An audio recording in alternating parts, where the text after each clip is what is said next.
Live again. Bitcoin Liberty Live, Yeah, episode 59. 59 of these talking into the void. Hey, let's go find Satoshi's militia and repost this. Let everybody know that we are live and solving all the world's problems. In fact, Largely recovered from Vegas. Took me a week and a half to feel like, okay, I can do my regular job like normal again, catching up with myself, processing everything from Vegas, still catching up. Prague is coming up. You're going to Prague. When yeah. when are you heading out? Well, I'm headed out. When is that? Tuesday. I'm going up to Seattle to visit my family up there. I'm going to spend a couple days in Seattle. Then I bip off to New York and kind of have a little layover there. And then I'm off to Ireland, then Vienna. I'm going to go hang out with the inestimable Robin Sayer. I'm saying that word wrong, but it's getting tongue tied on me. So I'm going to go hang out with Robin. I'm going to introduce him to golf, which I think is going to be great. We're actually going to a Top Golf in Vienna. I don't know. And then from there, I got us a couple of tickets on the train. I got Robin a first class ticket because he's a tall guy, and I'm kind of snooty when it comes to travel. I don't like being all bunched up. But yeah, so me and Rob are going to take the train down to Prague, and then he's going to run off, and I'm sure become absolutely buried in just like nonstop work. Yeah. Like when we saw him in Vegas, he was like, "Yeah, this is just kind of a chill vacation for me," and for us, it was just like, "Oh my god, so much to do." I think it's going to be a little role reversal there. Like I think he's going to be running around and just like up to his Yeah. eyeballs stuff. Yeah. He's busier there. He's running some stuff. Yeah, I'm just going to be floating around like chilling. So that'll be on the 18th that we go from Vienna to Prague. Hey, good morning, Johnny. Just waiting for us to show up. Yeah, we had a little bit of a late start. We were standing on business before this. We were talking a little bit about the business and stuff like that. So We try to start around 10 and then we find ourselves it's like 10:30, 11, or like yeah, last week it's like, well, Saturday didn't work. We'll do it Sunday. yeah. Well, last week was brutal. I mean, there was we're old men, right? Like, and I'm especially an old man. So coming back from Vegas was just a lot of like, ugh. Oh, I had to recover a little bit. Yeah, a little bit of a reboot, but yeah, planning on some new conferences. We're going to be up in well, I'm going to be up at Bitcoin is for Everyone in Portland coming up in August, so pretty excited about that. Those are super nice guys.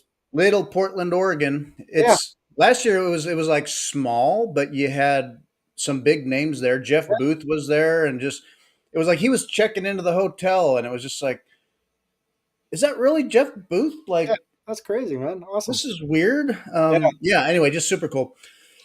A lot of guys. So I don't know. Hopefully next year I can have a booth at Prague. That would be kind of fun. I don't know what the logistics look like of like trucking a bunch of crap. Inventory. Yeah, like Yeah. inventory over there. Like that would be.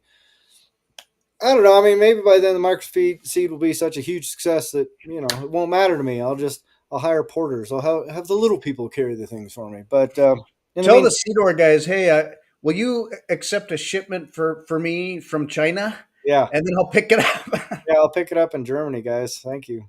Cedar guys are actually pretty nice. So Yeah. I don't know. Yeah, they're cool.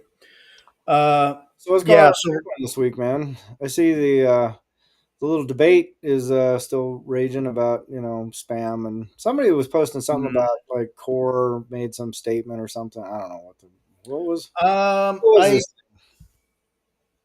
I peripherally pay attention to that. I mean, like we've said, I have my opinions. Being a based maxi, there's my ideal Bitcoin world.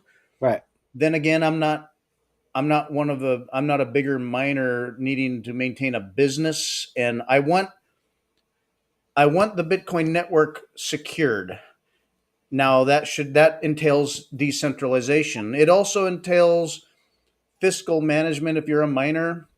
Um, so I just know that my view on it, it's easy for me as a pleb to have my strong opinions about what Bitcoin should be, Right. but I think behind the scenes, what Bitcoin runs on is a lot of these big businesses right now, and I think personally I have this hope and faith in sort of this inevitable decentralization that can happen as nation state or corporate adoption occurs, and that they're not all a bunch of co-conspirators together. I think there's enough competition in that world between nations and even corporations that they all want their piece, but they're not like, hey, let's all band together and like own this against the people. I think they're like, they just want their peace right now. Yeah, potentially. It's really hard to say, and that's the sort of weird thing about the Bitcoin thing right now.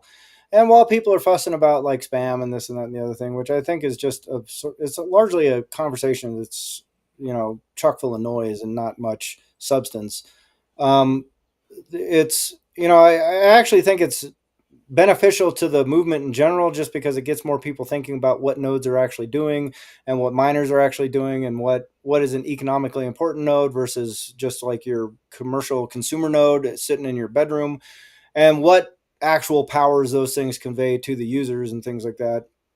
And my big thing, and the thing I will stick to until I'm purple in the face, is like, while people are dickering about what is or is not a valid transaction or what is a monetary use or not, or what is spam or not, and all this kind of stuff, like these are somewhat philosophical things, but they're also definitional problems, right? Like you can't just say it should be for monetary use. And I go, well, define monetary use and define it precisely, because that's, if you're going to make a rule about something, you have to have a precise definition about what you're talking about. Otherwise, it's a subjective rule, which leads to subjective outcomes, right? And you can't manufacture rule sets based on subjectivity, right? It just doesn't work. So when you start getting into definitional problems, then it becomes a whole different can of worms. But right now, the overriding thing I look at is I go, there's 20,000 reachable nodes. Like, what sort of It's, influence do you think those things have on anything right now? Like, yeah, it's it's still pretty small. there needs Yeah. to be like 2 million nodes. It needs to Yeah. be like at least a fifth of the people that have financial exposure to Bitcoin need to be running a node, and it's not because they can set some policy that's going to dictate what gets relayed around the network. That's a fiction. That's just not true. The best, I mean, if you got 90% of nodes right now to run strict filtering on transactions, there's still 10% of nodes that are going to broadcast a transaction. So all you effectively do is like increase latency on the transaction. That's it. Sure. And then that transaction, in order for you to validate your transactions, that's going to be included in your chain. It has to be, or else you can't validate your transactions with your node. So, the whole conversation becomes a little bit like, oh, how about we get everybody just to participate to begin with? And then we can start having great conversations about what gets relayed. But right now, if you've got like some like 0.1% of Bitcoin holders running a node, you go, well, this is all noise, because there's like 5,000 of those nodes that are attached to like major wallets, exchanges, and miners. Those are the people that are going to dictate what happens to the protocol, period. Full stop, 100%. And everyone else is just there kind of like watching shit happen. So, like Newt Van Holm's point to Grassfed a long time ago in their little interview or whatever is like in 2017, node runners had some sway in what happened, right? He said, I'm not so sure that's true today. And I look at it and I go, I think he's spot on. I don't think that's true today. I don't think there's going to be like a user activated soft fork that's going to like prevent, some sort of collusion by miners and exchanges.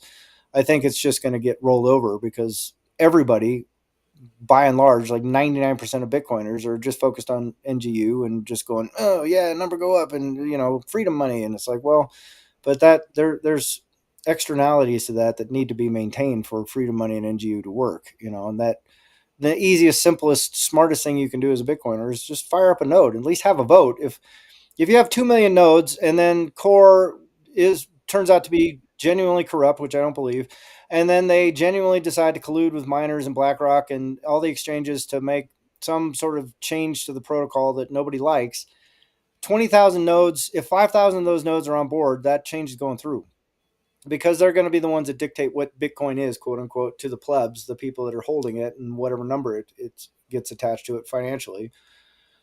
But if you got 2 million nodes and 1.8 million of them go fuck yourself, that's not what we're doing. We're not getting on board with your little protocol change, your little soft fork, your little hard fork, whatever you're trying to do to Bitcoin. We don't buy it.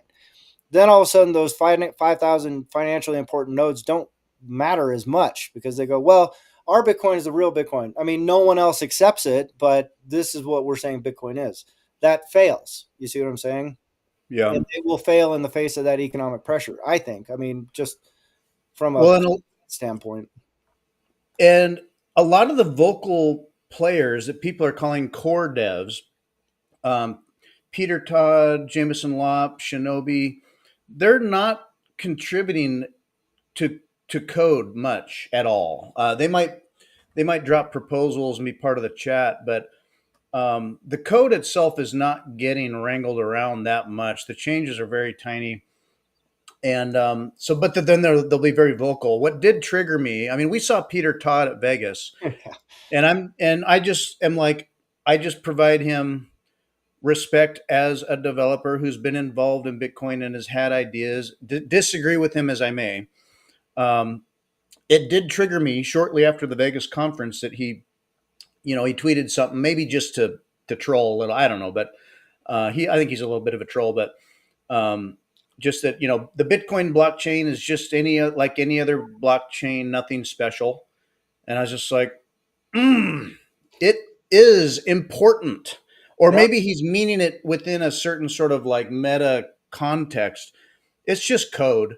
Dude, It's like, he's you talked to him, right? We both talked oh to him. yeah, And yeah. he's awkward as shit and just like, meh, like I mean, he's like 100% a fucking computer programmer guy that like doesn't come out of the bottom room of the house very often, right? So, and Like Luke Dasher.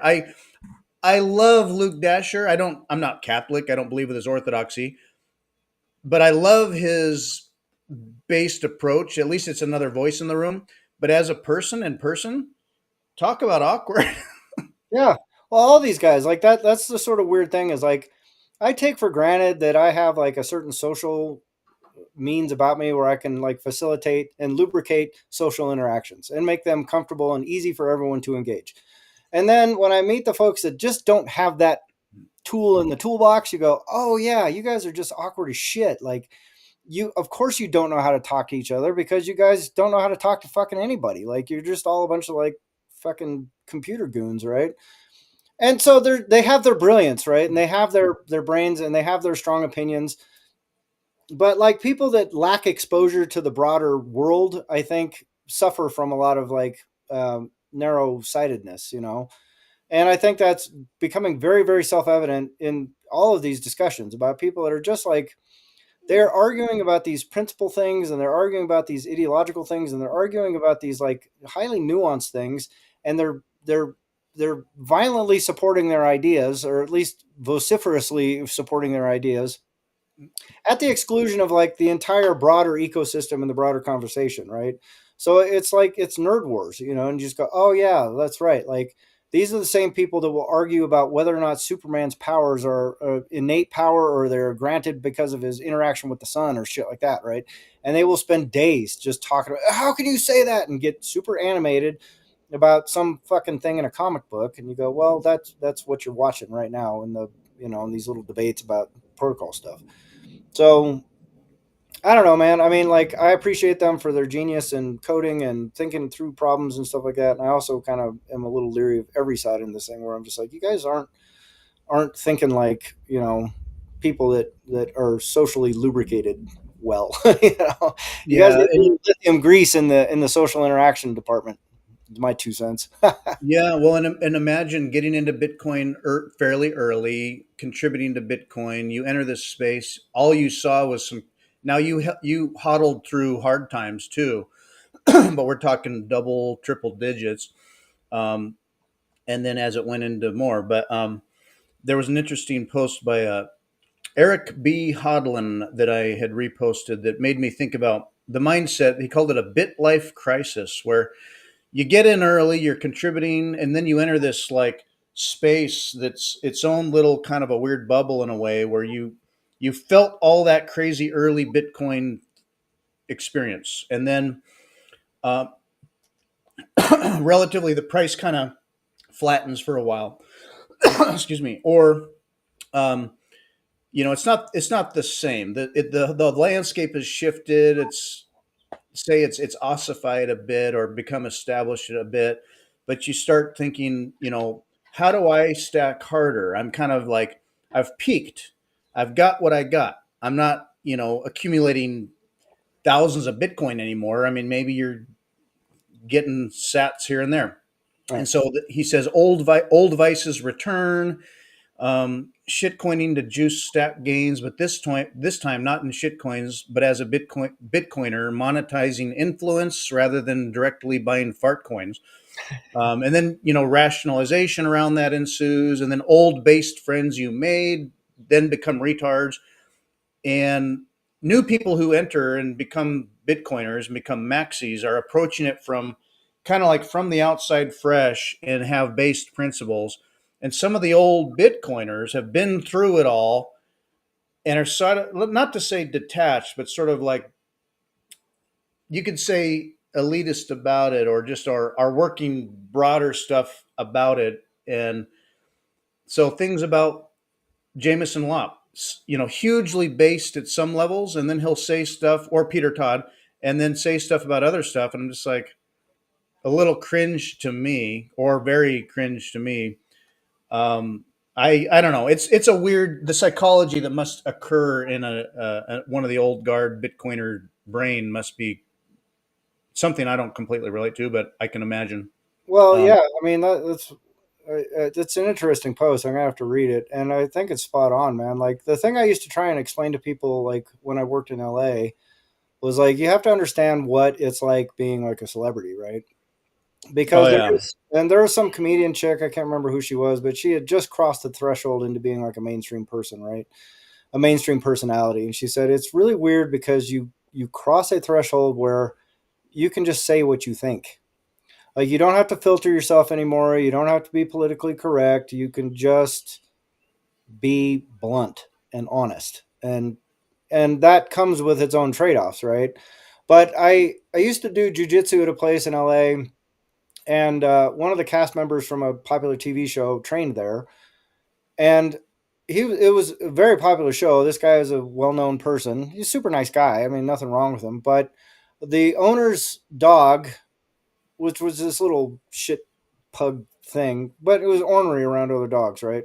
So this dog broke free, and it was about a fifth of the size of the TV star's dog. This guy, it just got away from the jujitsu guy's control, went over and bit the TV star's dog. A big, friendly, like golden retriever kind of thing, right? And it drew some blood. And so I remember thinking at the time, like, the jiu-jitsu owner was a guy, he was from New York, he was hard as nails, and just a kind of streetwise tough dude. And then the TV star goes, Jesus Christ, you know your dog's a fucking idiot. Why'd you do this, you fucking moron, blah blah blah. I mean, just like dropped a hammer on this guy. And I'm like, ooh, the jiu-jitsu instructors. And that guy just kissed his ass the whole time. I was like, what the hell's going on here? Oh yeah, because this guy is economically powerful, he has a lot of influence and weight, and he doesn't have to filter himself. He can just tell the jujitsu owner, I think you're a fucking moron. You let your dumbass dog loose and now bit my dog, you jackass. Despite it being a trivial injury, despite it being just a little scuffle between dogs, like most people don't get that opportunity, right? Most people, when their dogs fight, they go, oh, geez, oh, I'm really sorry. Oh, gosh, I'm so sorry. Oh, it's okay. I'll just, oh, my dog got hurt. Like they're going to sit there and do all the social lubricant shit. And so for a lot of these people, like you said, these OGs, these OG Bitcoiners, I mean, some of those guys are sitting on stacks that would make your eyes bleed. You just be like, oh my. yeah, And when you get launched into that realm, it's like Max Kaiser says, he's got I don't give a fuck money, right? Like he can just say shit. He can just do yeah. shit. What are you going to do to him? Run Like, for president. yeah, he can literally do anything, say anything. Like he can walk up and tear up dollar bills in front of like some crypto influencer and just be loud and ignore people and just do whatever the fuck he wants because he doesn't have to think about it. And for the rest of us who do have to think about it, it can seem off-putting and weird.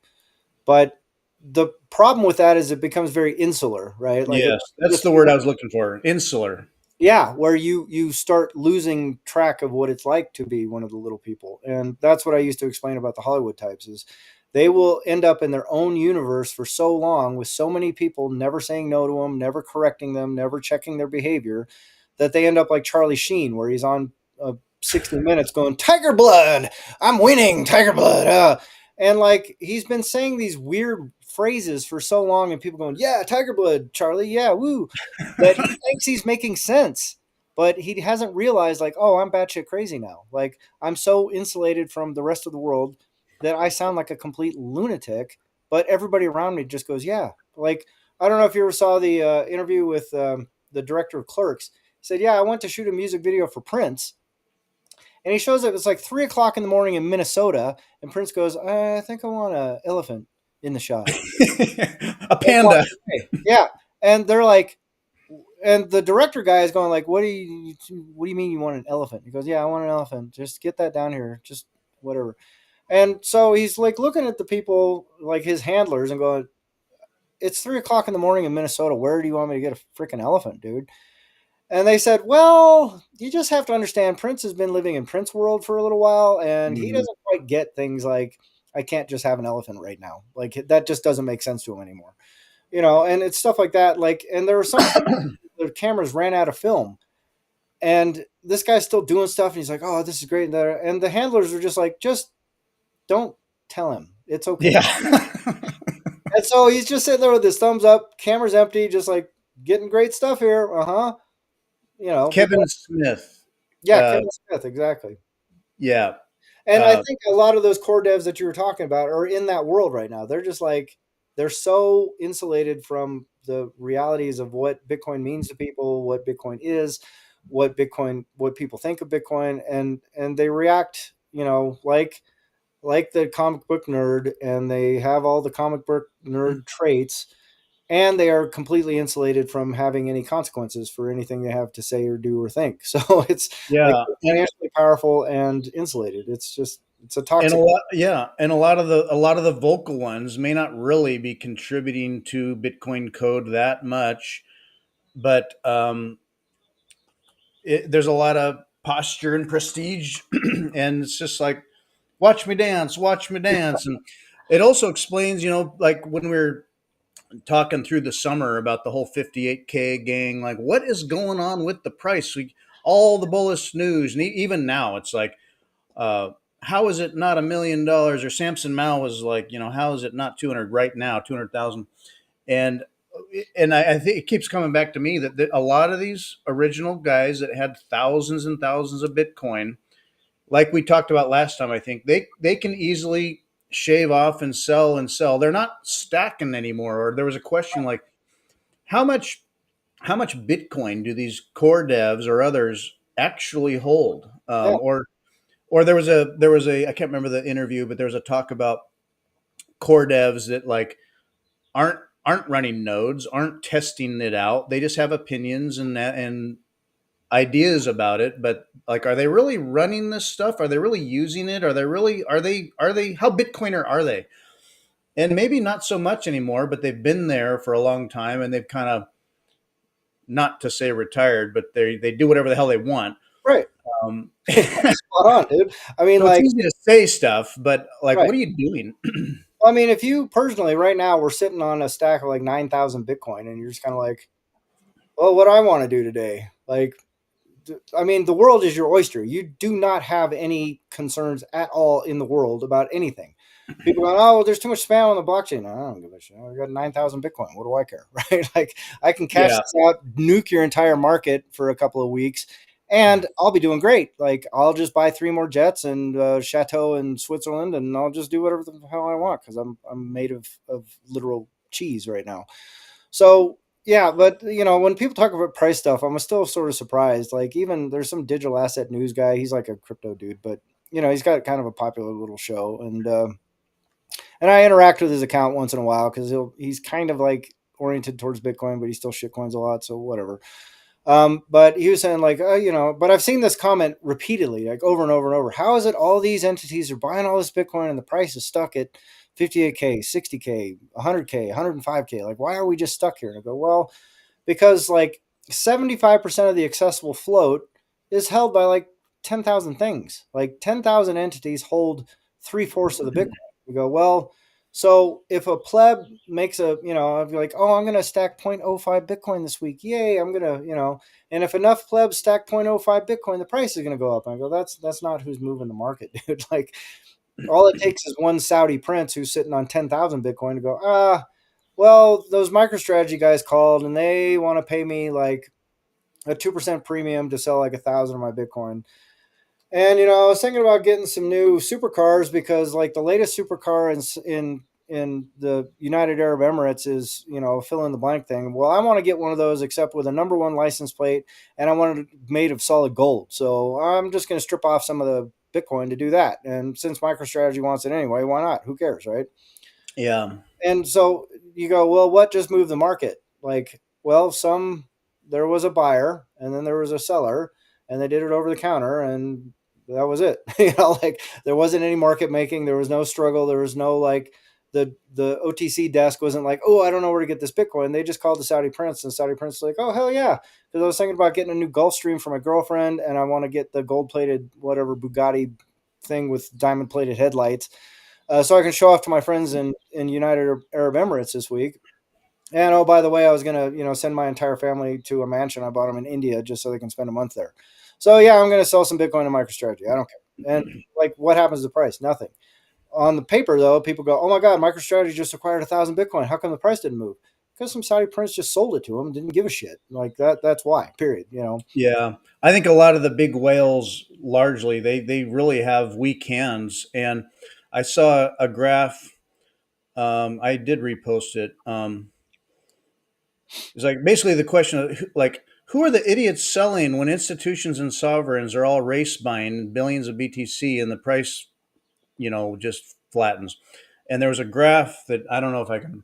Anyway, the graph of the orange line being um, the whale hands with over 10,000 BTC has been steadily dropping.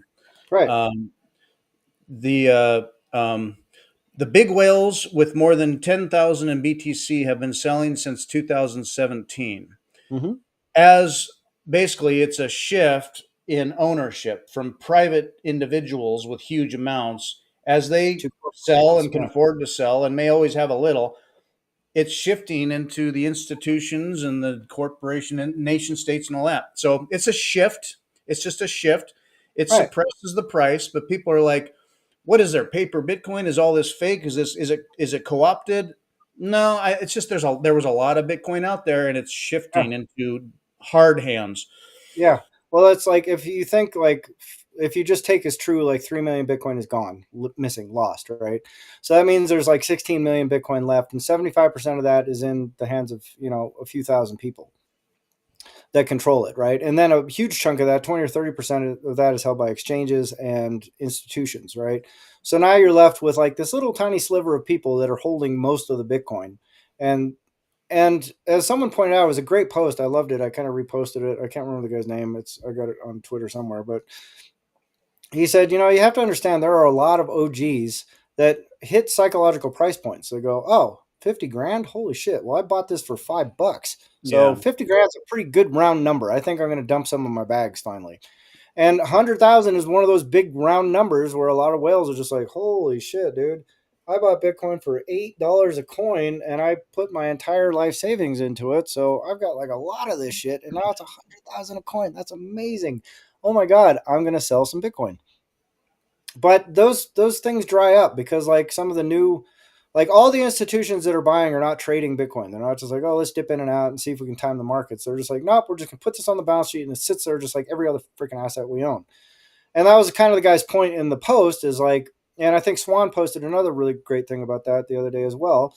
hmm Like, oh, these institutional buyers are not like your retail guys from the past, and they're not like retail whales or guys who stacked a bunch of sats in 2012 and have just been sitting on it and they kind of peel some off and they play the little games and do stupid shit just to mess with people or whatever. These are institutional holders, and institutional holders are diamond handed as all get out, right? So, but those whales, it's going to happen again at 150,000. It's going to stall at 150,000. It's going to stall again at 200. It's going to stall again at 250. It's going to stall again at 300. It's going to stall at 500,000. It's going to stall at 1,000,000. It's going to stall all the way up. But at each stalling point, that means there's some whale that gave up some portion of his stack to participate in the round number that they enjoyed. At yeah, some point, that stack diminishes to the point where it's mostly institutional holders that don't want to sell anymore. And then the whales that are going like, ooh, well, my stack's getting kind of small now. I used to have 10,000 of these. Now I've only got 1,000, or now I've only got 500. And wow, it's really high now. It's like $1,000,000 a coin. So I'm just going to hang on to these for a while. And then guess what happens to the price? Then yeah, you're talking like there's going to be those exponential moves where people, their eyeballs are going to pop out of their heads. And if you don't hold any, you're going to be just like, well, you're going to be QQ sad, right? Because Yeah. this is the time you're still in a window of opportunity here that I think very few people can appreciate, and have fun Yeah. staying poor, I guess. And that's where we hit some threshold down the road there that it may be gradually, suddenly, but that, yeah, the downward volatility diminishes and the upward volatility could be, who knows. Right. Use your imagination. Yeah. So this is not to say, of course, that like there could be some financial catastrophe where a bunch of like paper-handed, ETF buyers dump their stack, or in some cases they might just need to cover something, right? Like that's those mass sell-offs are usually because they need to cover something, and that's where the paper thing gets into play, because they got to cover a paper float. And if you look at the CME, like there's far more Bitcoin trading hands on paper than there is Bitcoin on the exchange. So, but most of that is pretty well regulated, right? They go, well, barring any sort of like mass sigma event, it's going to be fine. But sometimes those mass sigma events happen, and then everyone goes, oh shit, we got to cover our position, and then everything gets screwy for a while. But as a holder, all you have to understand or keep in mind during those periods of volatility is it's got nothing to do with your fucking stack. Just sit on it, sit on your hands, shut the fuck up, go play around of golf, go dig in the garden, and just forget about the fact that on paper it looks like you just got wrecked, and then wait. And things are going to be just fine, because once those positions are all covered and all that volatility gets shaken out, then and especially if it's a big enough event, they go, that's money printer time, and money printer comes on, and the people holding assets are the ones that win 100% of the time. And, as we now see with the new love affair between Trump and Elizabeth Warren, they go, yeah, no more debt limit. I go, yeah, please do that. Absolutely. Yeah. Just lift the ceiling. Like, why? You guys don't have to go through all this trouble every year. Just crank that debt up, guys. Go nuts. Love it. Love it a million times over. Because that's precisely where people like you and me just go. We end up being 10 years from now, those I don't give a fuck guys are just like, what are you doing? Well, I was thinking about buying a new jet for my girlfriend, but I don't know. I mean, MicroStrategy just called and they're asking for like 0.001 Bitcoin. I'm not sure if I want to sell it. So I don't know. I'll sit on it for a while. But meanwhile, I'm going to go swim in my infinity pool in India, because that's what I just do now. So, Yeah. The, I mean, the, the title of this episode I made, the big beautiful print. I find the spending bill on one hand so it's so stupid and fiat, dude. cringy, and on the other hand, inevitable, I suppose. I reposted Corey Clipston from Swan and said the joke with Trump. It's like, we're going to print so much, you may even get tired of printing, and you'll say, please, please, it's too much printing. We can't take it anymore, Mr. President. It's too much. And I'll say, no, it isn't. We have to keep printing. We have to print more. To much applause. Yeah. Um, You got to do it in the Trump voice, dude. It's going to I be a can't do it. beautiful print. Oh, beautiful, beautiful, I big, can't. beautiful print. Beautiful Um, print, amazing print. It's going to be such a great print. Everyone's going to say, President, what a great print you did. And I'm just going to print more. Print more, print harder, Mr. Yeah. President. Print It's harder, coming. please. I, I, who was it? James Wynn, who, like, around the time of the Vegas conference, now he's a big leverage trader and had huge wins in Bitcoin some time ago, and then he like longed Bitcoin when it plummeted, and then shorted a whole bunch when it then recovered, and Oopsie. lost like $19 million or something in days. And anyway, there's gamblers, um, and even that is sort of just little blips in the price. Right. But File that under oopsie. yeah, yeah, just hodl, folks. Yeah. And no, Well, the money is coming. The M2 money supply, and then the Bitcoin price. I don't know. Now Marty Bent posted in his most recent good old uh, Marty. Bitcoin brief. He had a talk recently with Leon Wankum, whose opinion, he's into real estate and stuff, but basically he sees real estate prices falling before finding an equilibrium here for a good year or so. But Duh. yeah, so real estate's going to drop, and well, people are shifting out of real estate into, like, gee, what's less maintenance, or counterparty risk. Um, he expects a Bitcoin drawdown of up to 60%, despite institutional adoption. He thinks that it's just leverage is going to get wiped out, and people are still playing the fiat games around Bitcoin. Probably. Um, uh, but then that huge amounts of real estate and bond markets are going to flow into Bitcoin based stuff, whatever that it may not be Bitcoin itself, but it's going to, it's the great realignment. It's all part of this great realignment happening. Yeah, Um, probably. and then, anyway, yeah, just massive institutional adoption continuing, like we saw at Vegas. It's like, wow, the suits are here. Yeah, the suit The coiners. the suit coiners, the TradFi guys, the established fiat bros, they're here. So I'm like, well, it was inevitable. Whatever. It's fine. Yeah. Well, mostly. I mean, here's the thing for me, man, is like as these people are piling in, like they're piling in for a reason, and it's not because it's a shitty investment, right? So, if you are of a mind to hold property that people can't take from you, that is the far bigger issue at hand than number go up, in my personal opinion, right? And I just posted the other day, like, since the advent of agriculture, 10,000 years of time, there's never been a property that you can own that someone can't come and take from you until Bitcoin. And that's a huge shift in the fundamental fabric of the universe, at least Mm-hmm. in terms of how the economy runs globally, right? So you want to be a person holding that property, period. Full stop. The rest of it is ultimately noise. Like there will be a sufficient amount of time and a sufficient amount of fiat that'll get dumped into this thing where it'll become self-evident that, oh yeah, it's better to own something that people can't take than something that people can take. And for the small hodlers, the people like you and me, the plebs or whatever, the people that get a piece of that property early are going to be rewarded in ways that I don't think they can truly fathom right now. And like I say in the book, I think the rest of the positive externalities that flow from that type of financial system are far reaching and immense. And they're far greater than just the ability to buy coffee with Bitcoin or the ability to do black market transactions with Bitcoin. I think it becomes something that fundamentally transforms the way people interact economically, which fundamentally transforms the way everybody interacts globally. And the outcomes of that, I think, are all positive. I think they are all positive externalities. I think Mm-hmm. it shifts everybody's incentive structure in a way that aligns with a pro human, pro thriving stance. So if you're one of the early holders, just hold and enjoy it because you're going to be part of something that is a grandiose historical change in the human condition. And if you're not one of the hodlers, that's fine. Like I think you're going to be okay. I think you're still going to be able to, do whatever productive thing you're doing and provide for your family and learn how to garden or whatever it is you want to do. I don't know. You want to just go drive monster trucks. I think those things are all going to be possible for everybody. It's just, the financial incentive change and the non-sovereign permissionless property aspects are far greater than what people give it credit for. So enjoy Yeah. the ride is my 2 cents.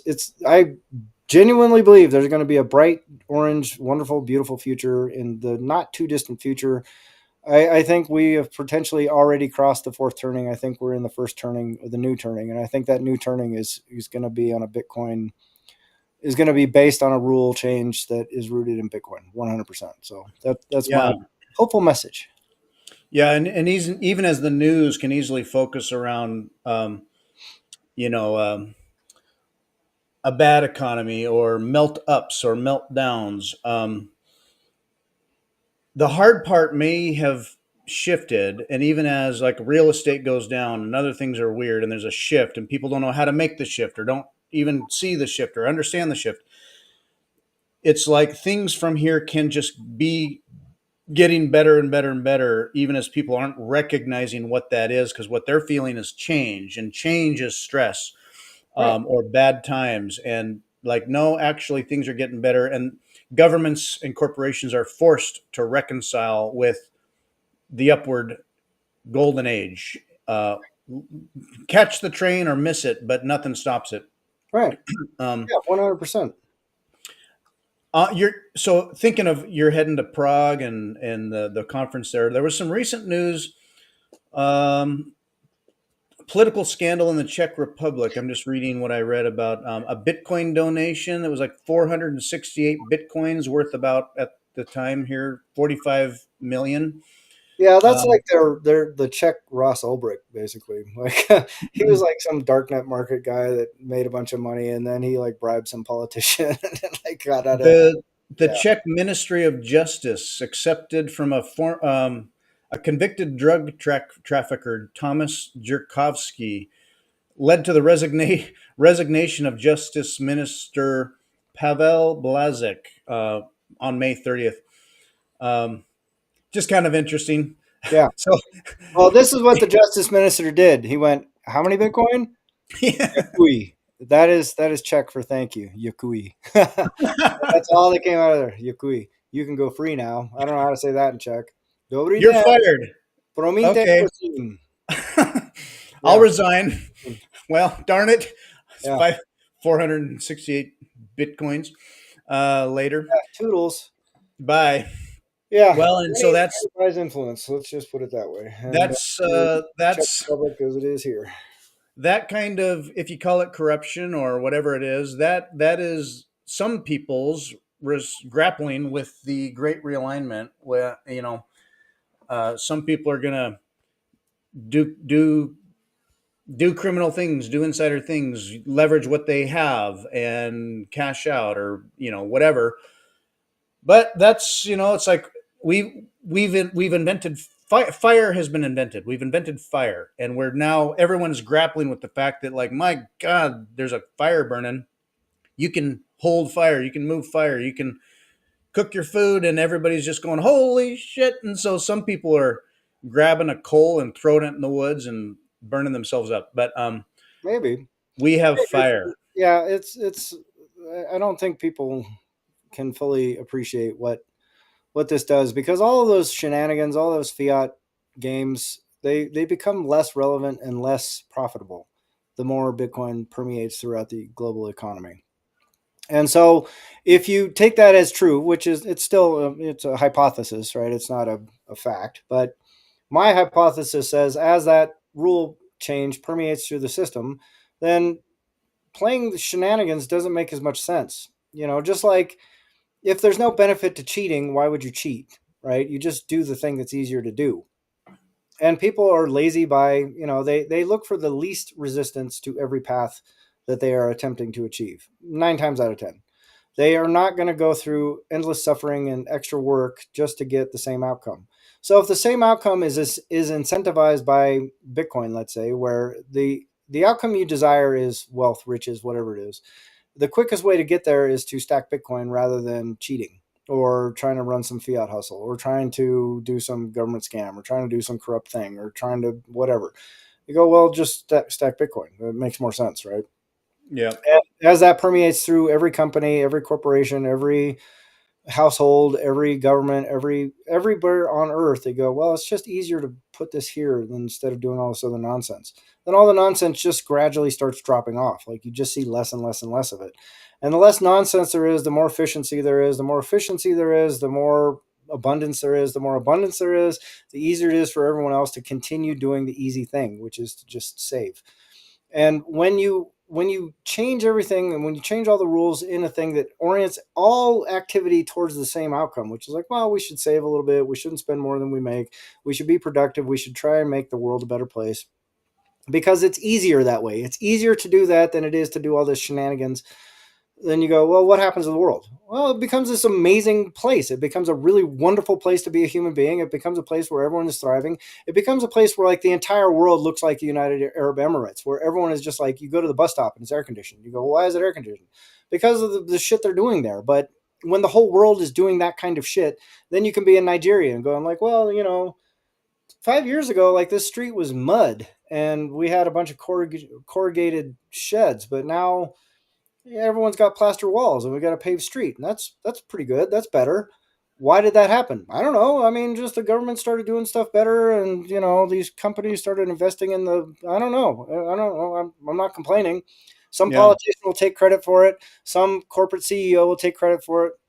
Meanwhile, at the bottom of it all is going to be that bright, shining orange rule change called Bitcoin that says, well, it's just makes more sense to do it this way than what you were doing before. Get it, guys? And they go, yeah, well, we get it, sort of, but I want to take credit for it anyway. That's fine. Go nuts. Who cares? As long as everyone's getting better, then who gives a shit where the credit lies, who takes credit for what they did to get there?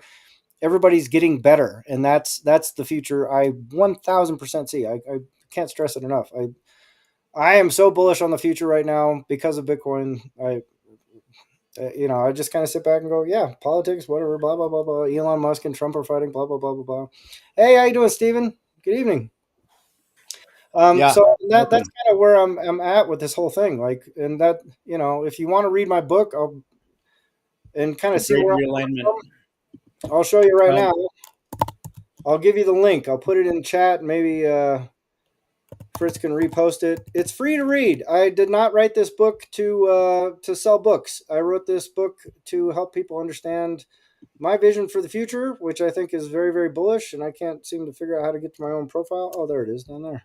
My big fat hand, my big fat Trump hand was in the way, or my little tiny Trump hand. Here, let me. I got Uh, it. I got it. I'm almost there. I'm sorry. I know this is poor. This is like dead air for television world, but hey, looky there.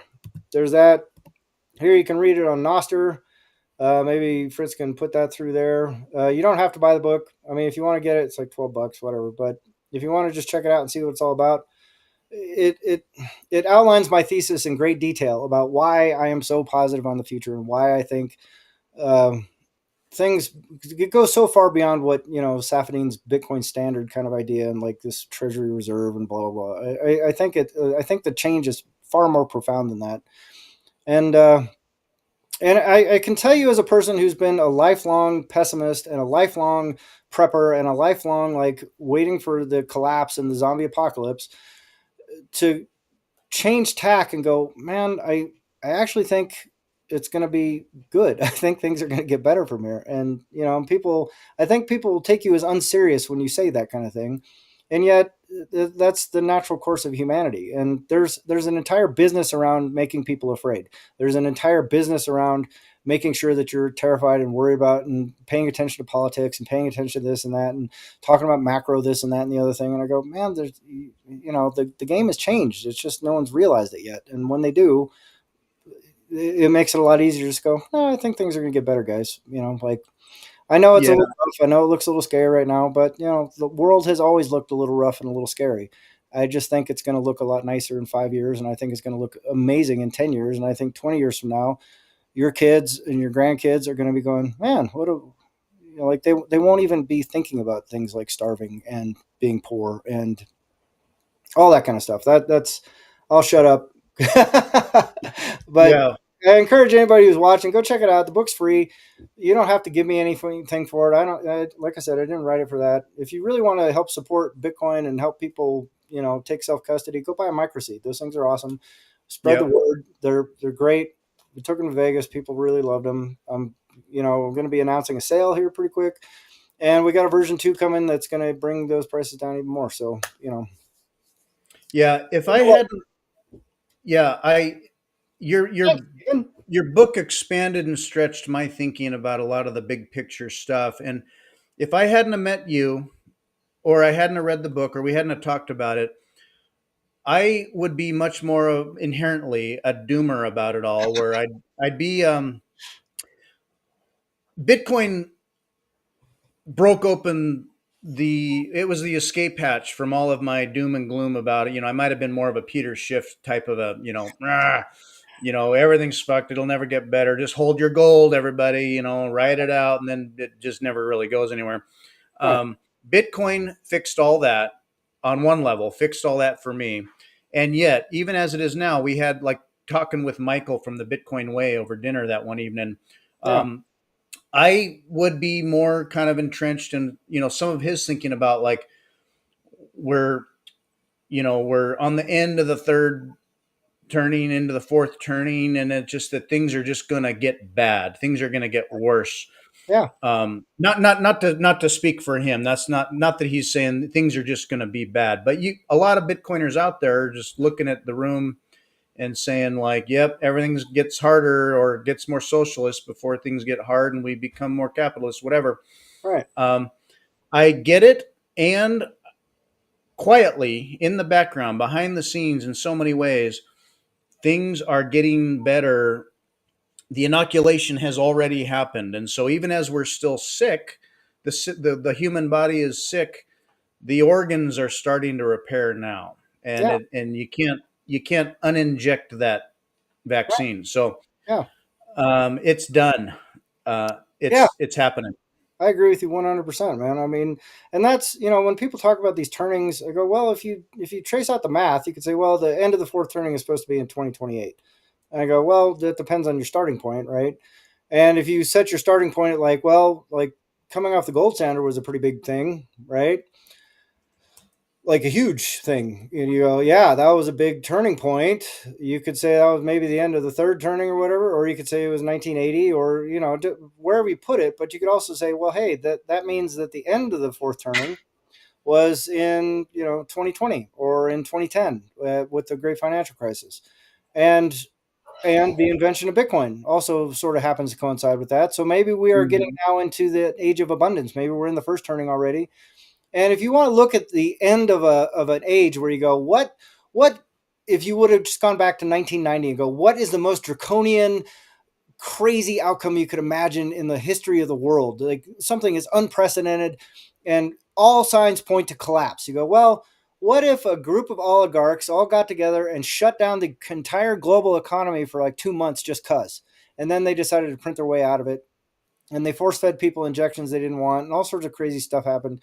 That would seem like a pretty catastrophic collapse to me. Like that would just be like, wow, things have gotten really, really bad here. Like as bad as you could possibly imagine. You go, that qualifies to me. Like I go, how much worse can it get? Like you want nuclear war? Because shy of nuclear war, shutting down the entire global economy and forcing people to be locked in their rooms for 2 months or 3 months or 6 months or a year, and making all these just insane prognostications about things and these insane regulations and rules on people, like, well, you can't go to McDonald's and you can't go to church. Like, what are you talking about, man? Like, this is just madness. And that was an era of collective madness that we all got through, and now we're on the other side of. And I go, well, who's to say the world isn't about to be better right now? Hey, little one. There's Evie. Hey, V. She's feeling shy, but mommy's away at the moment, so I've been.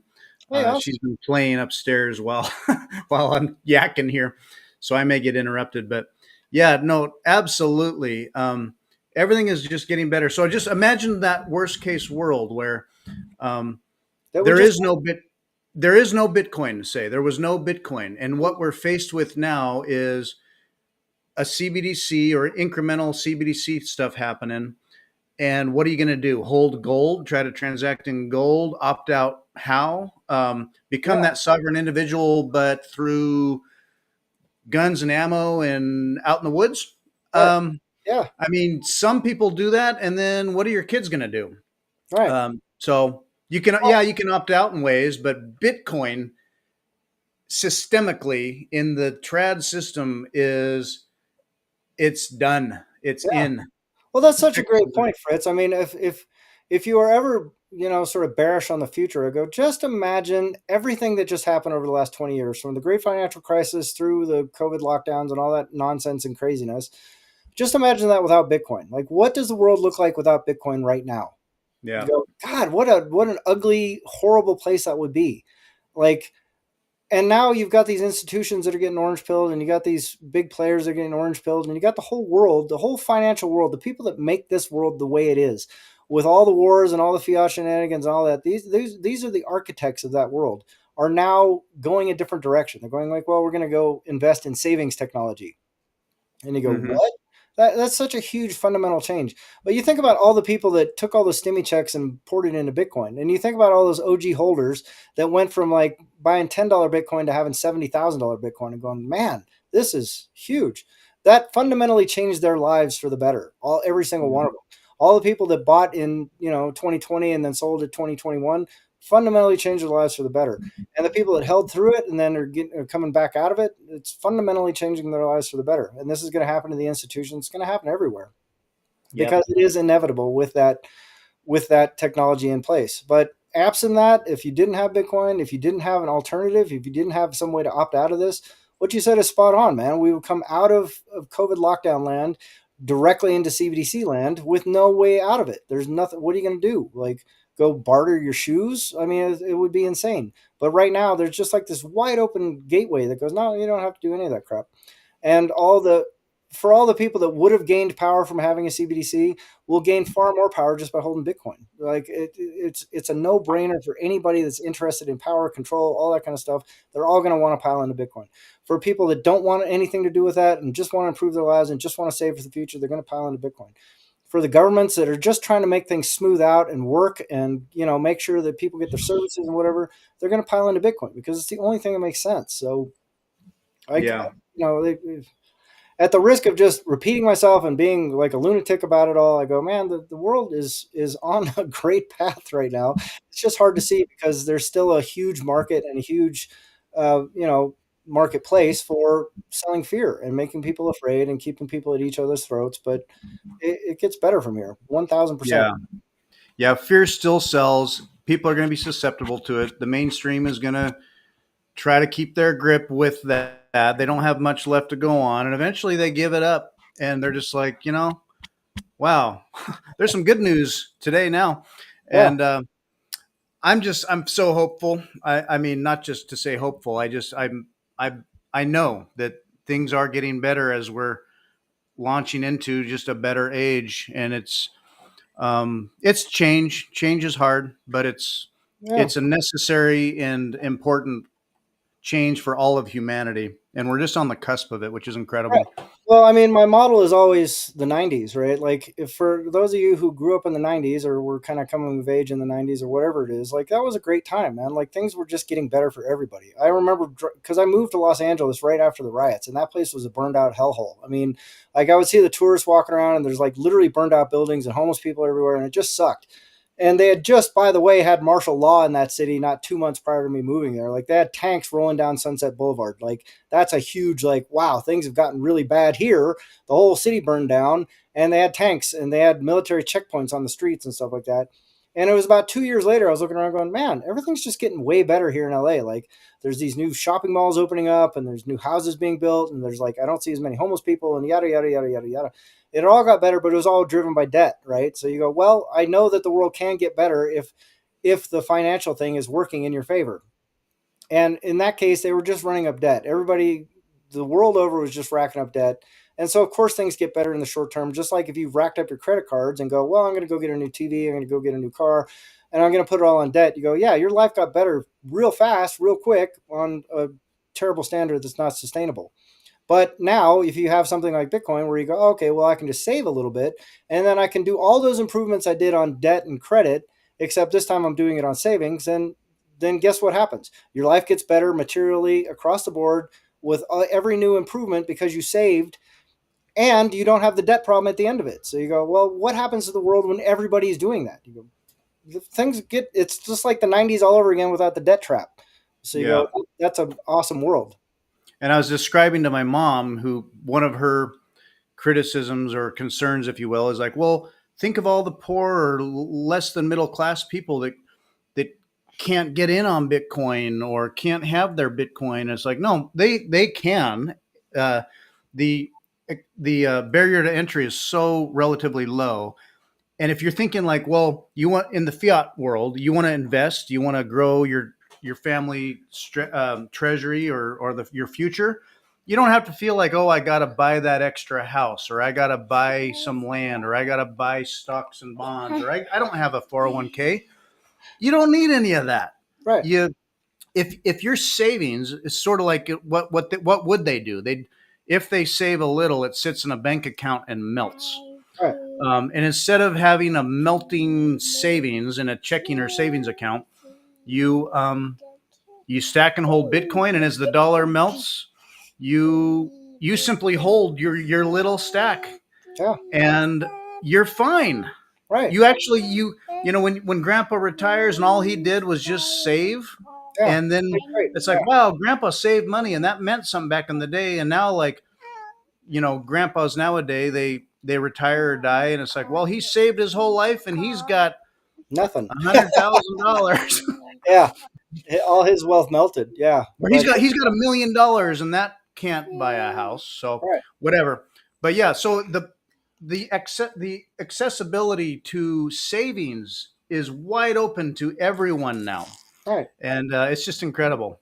But even the folks that don't do that, right? Yeah, you got a little tiger face going there. I know. But I mean, even the Tiger people by the that tail. don't get access to that, never figure it out, never figure out what it means to save in Bitcoin, all that kind of stuff. Like the positive externalities of everyone else around them saving makes their life better, right? Like because the company they work for is saving in Bitcoin, their company is getting better. Because the city that they live in is saving in Bitcoin, the city is getting better. Because the buses they take are saving in Bitcoin, because the products they buy are saving in Bitcoin, because everything that everywhere that's economically important to the pleb that doesn't understand Bitcoin, doesn't care about Bitcoin, never understands Bitcoin, is getting better because everyone else around them is saving in Bitcoin. You see, so and that Yeah. process has already started, and it is starting at the top right now with these huge institutions. That absolutely trickles down and trickles down and trickles down, and it gradually becomes a place where everyone just oh yeah we should. How you doing there, little one? Thanks, Stephen. This is a new experience for her. She's looking at herself, but she's happy. She's a good, happy girl. Thank you, Stephen. Have a great day, man. Yeah, thanks, Stephen. Yeah, what can I say?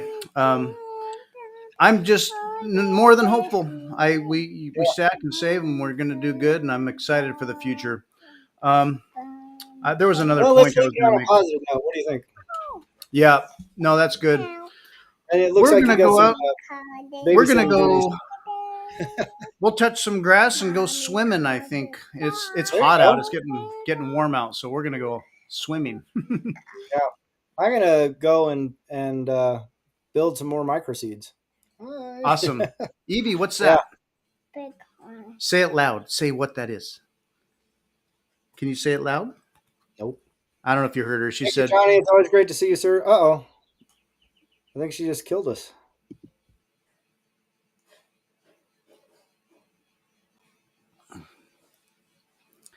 and with that, we're Cool. going to go swim in your back. Oh, you're still here. Yeah, sort of. We got rug Um, pull. What happened? oh, I don't know. Oh, You popped out for a second. yeah. Um, yeah, Evie was saying Bitcoin. Evie, All what right. is that? Can you say it? She's shy now. Nope. She knows what it Yeah, is. put people on the spot, man. All right, everybody. Thank you all for joining us. I hope you had some fun listening to a couple of guys natter on about Bitcoin. But go check out the MicroSeed. If you take self custody and you want to protect your seed phrase and you want to put it on metal or titanium, it's a great, great, great product. It's about to go on sale, so keep your eyes out for that. Huge thank you to everybody that's bought it already. I mean, it's been an enormous success, and super, super grateful for that. Ultimately, I'm just glad it's helping people secure their Bitcoin stack. So if you don't have self custody, please go take self custody. Go talk to the people at the Bitcoin Way. If you don't know how to take self custody, it's huge, and this is a fundamental change in the human condition, and you want to be part of it. And you want to have the actual sovereign control of it, not have it in an ETF or on Coinbase or something like that. So that's my 2 cents and my little thing for today. But anyway, thank you, Yep. everybody. Thanks, everybody. Well, Hey, congrats. congratulations. Tell them I said 5. Wow. birthday, man. That's great. Yeah, happy birthday. Yeah, having kids grow old. I've got a 21-year-old. So I've got a 3-year-old and a turning 4 in a couple weeks, and a 21-year-old. So having a son grow up and be a man is quite an experience. Okay. Anyway, congrats. All right, we'll wrap it up. Bye. Thanks, Daniel. We'll see you. See you next time. Bye.